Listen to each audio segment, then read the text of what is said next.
Guru itu beban negara. Banyak di media sosial saya selalu mengatakan, oh menjadi dosen atau menjadi guru tidak dihargai karena gajinya nggak besar. Viral di media sosial cuplikan video Menteri Keuangan Sri Mulyani Indrawati yang menyatakan guru sebagai beban negara. Hal tersebut diunggah oleh salah satu akun TikTok pada Senin 18 Agustus 2025. Selain akun itu, video serupa juga tersebar di Instagram dan X. Viral di media sosial cuplikan video Menteri Keuangan Sri Mulyani Indrawati yang mengatakan guru sebagai beban negara. Hal itu diunggah oleh salah satu akun TikTok pada Senin 18 Agustus 2025. Selain akun itu, video serupa juga tersebar di Instagram dan X. Menanggapi itu, Kepala Biro Komunikasi dan Layanan Informasi Kementerian Keuangan Denny Surjantoro menegaskan video tersebut sebagai video palsu. Lebih lanjut, ia menjelaskan video tersebut hasil rekayasa deepfake dari video pidato Sri Mulyani saat Forum Konvensi Sains, Teknologi, dan Industri Indonesia di ITB pada Kamis 7 Agustus 2025. Jika diperhatikan dengan seksama, cuplikan video tersebut terlihat sudah diedit menggunakan kecerdasan buatan atau AI karena ketika Sri Mulyani menyebut kata beban, suaranya patah-patah.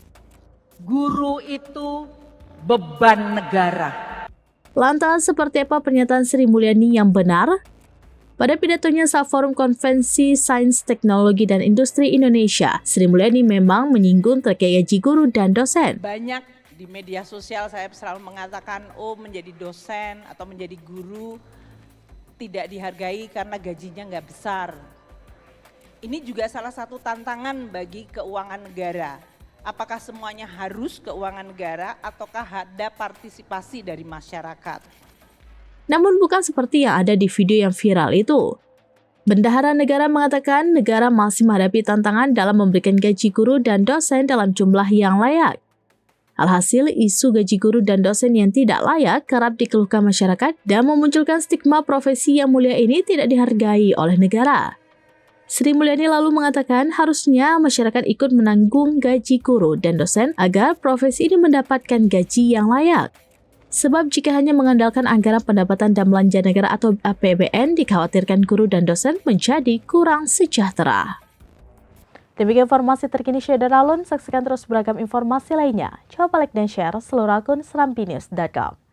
Download Tribun X sekarang, menghadirkan lokal menjadi Indonesia.